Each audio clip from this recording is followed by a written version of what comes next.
I'd like to introduce Mark Gederman from Vizrt. You lead product marketing management for the graphics side of For the virtual graphics side of the virtual house, graphics. yes.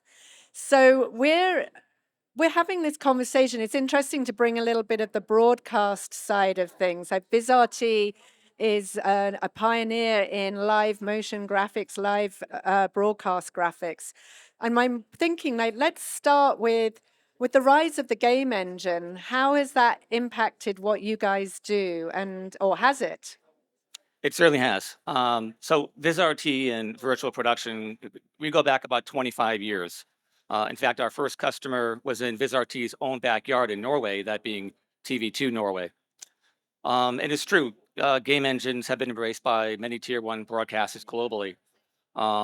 But it's important to remember that game engines like Epic's Unreal Engine are first and foremost just that. They're game engines, and they've been applied to broadcast workflows. Vizrt and our Viz engine is designed explicitly for broadcast workflows. And we feel like we've got a pretty darn good integration with them. Now, that said, um, Unreal is an extremely important partner to Vizrt.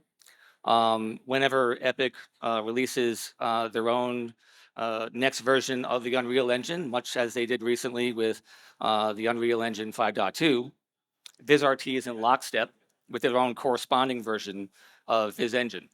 And of course, we do that for obvious reasons. We want our customers to have the benefit of all the great innovation coming from both companies.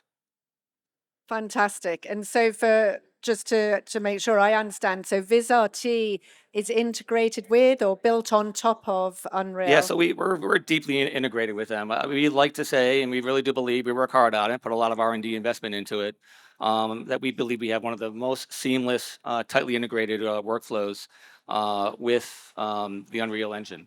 Whether it's through asset management or controllability. For instance, we have an application that I manage as well called Vizrt. It's a control application, and we want to give our broadcast users one interface when they're working with virtual graphics, be it with Viz Engine or Viz Engine and the Unreal Engine, and they use Vizrt as that single UI. And within that, they can control everything from Unreal blueprints to the geometries, to the objects, all in real time. So we want to make it as easy as possible for what is essentially a very complex task.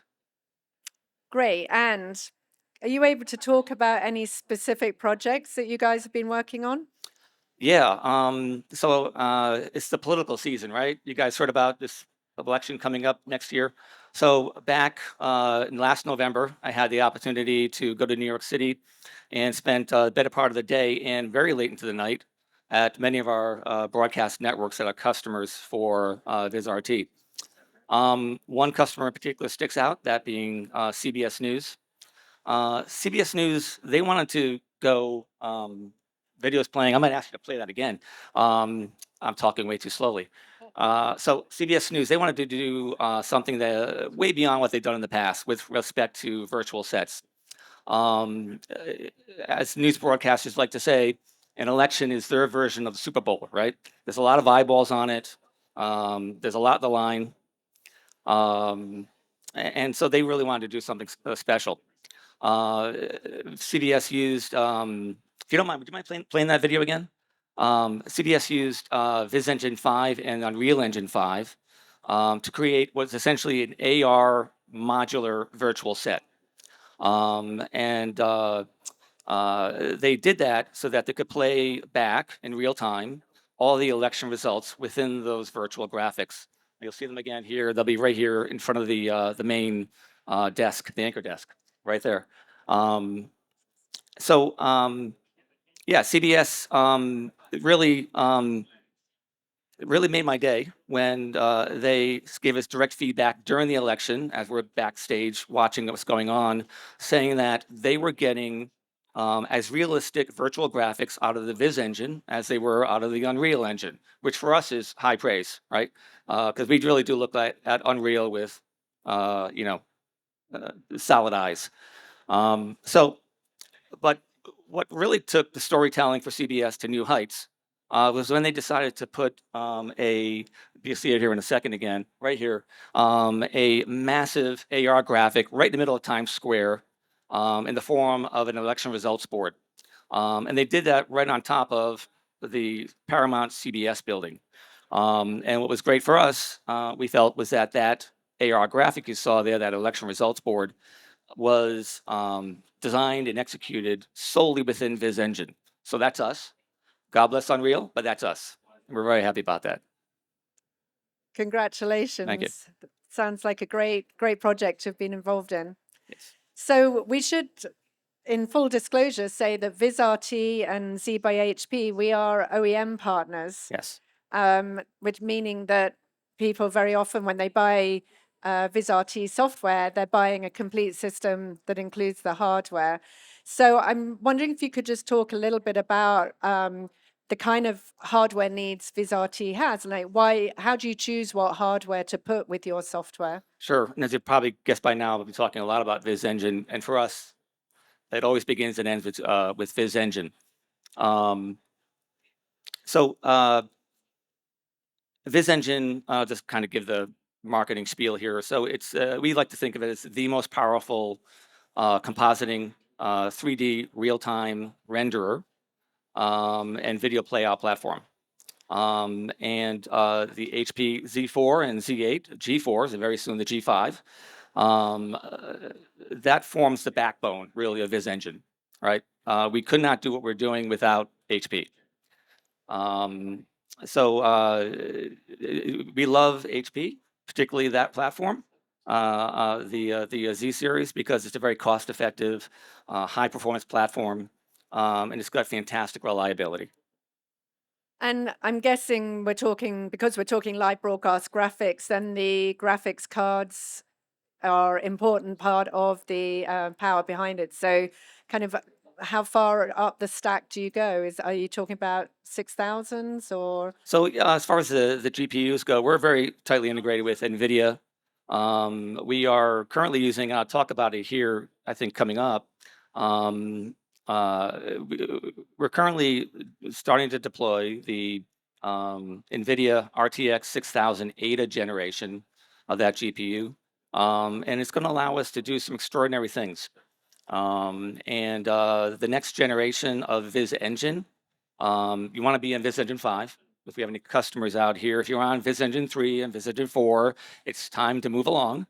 And if you really want to get the benefit out of HP and NVIDIA, make the jump to Viz Engine 5. I guess that's a good segue then to my next question, which is when we look to the future, like what's happening, what's coming down the pike that is exciting you guys? So one of the things that's exciting us really is getting to the next step of hyperreal talent immersion. And that's what you're seeing here. And again, I might ask Daniel to play the video back a couple of times so you get the full benefit of it as I try to explain it. So our innovation, VizRT's innovation in this space for, again, hyperreal talent immersion is something that we call Reality Connect. And Reality Connect allows high fidelity talent reflections and shadow casting. Hopefully you saw it there. And we do it all natively within Viz Engine and using a single GPU. And again, that's the RTX 6000 Ada generation GPU that's making all that possible. You may have noticed in previous, whereas before virtual sets, the talent would be sort of disconnected and floating, right? Not really connected to the virtual set. Reality Connect actually anchors the talent within the virtual set and gives it that much more realistic feel about it. We do that through applying various aspects of things called AI pose estimation, and of course our own VizRT Viz AI. So that's what makes all that possible. So Reality Connect, look for it. Talent reflections to shadow casting, first iteration, and then we're going to build out from there. Another innovation, which I want to talk about here, is with a partner of ours called GhostFrame. GhostFrame, they're a partner of ours, as I mentioned. It's a product by Row Visual. I'm not sure if it's Row Visual or ROE Visual, but Row Visual, I say.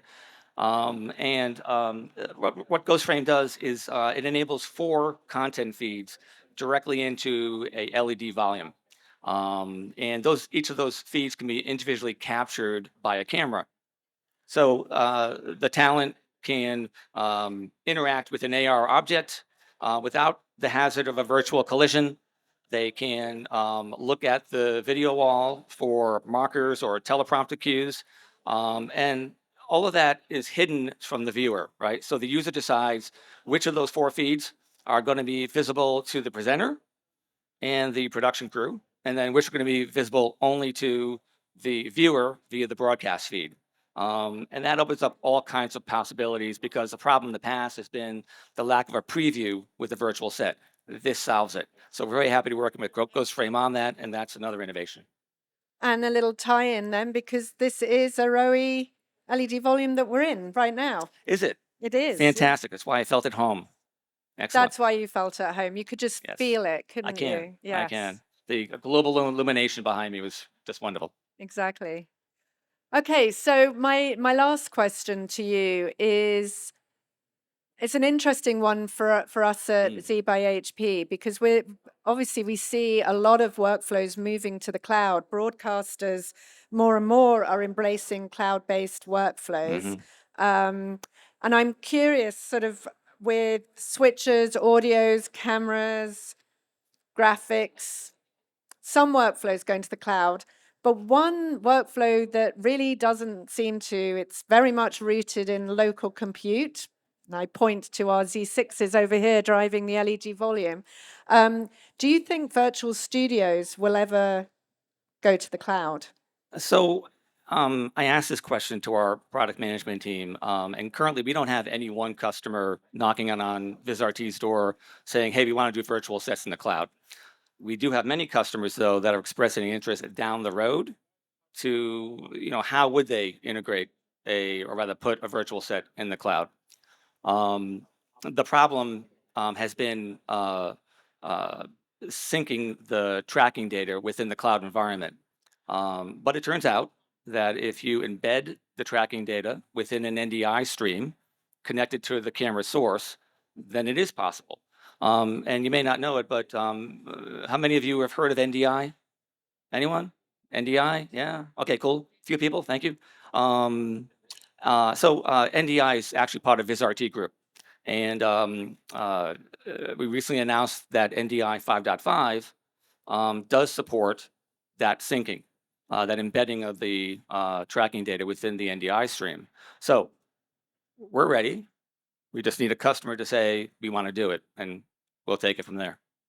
And of course, cloud means different things to different people. For many people, cloud is just not their local compute. It could be a private cloud, it could be public, it could be edge, something in between. So, okay, interesting. Watch this space. Watch this and space. Thank you to NDI. Thank you to NDI, absolutely. Yeah. Excellent. Well, thank you very much, Mark, for joining us at Siggraph 2023. Great talking to you. Thank you. It's been a great pleasure. Really want to thank you, Barbara, HP, and of course, the Entertainment Technology Center at USC. Thanks so much. Every time I start OBS, it says NDI is not supported. Do you know when that's going to be tied up? I don't know. Look, I think most people know NDI came from NewTek. NewTek also a part of the VizRT group. We broke NDI out as a separate brand, and we have got great big plans for NDI, world domination, as we spoke about earlier.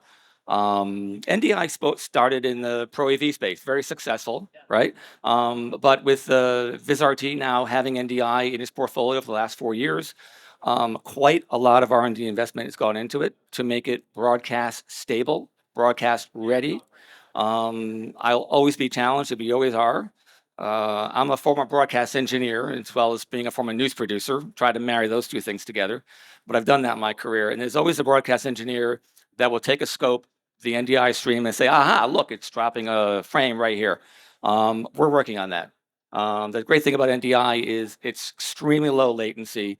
And with a solution we have called NDI Bridge, it allows you to take NDI globally. So you could literally have a source on the other side of the planet and bring it into your live production workflow in the cloud. And Mark's taken the note. OBS, please. Yes, absolutely. All right. Do we have another question out there? No? All right. Well, thank you so much for both of you guys being up here, Barbara, Mark. Thank you. Thank you. And as always, thank you to the production crew over here. Yes. They're doing all the Yes. hard work. I do. Thank you, guys.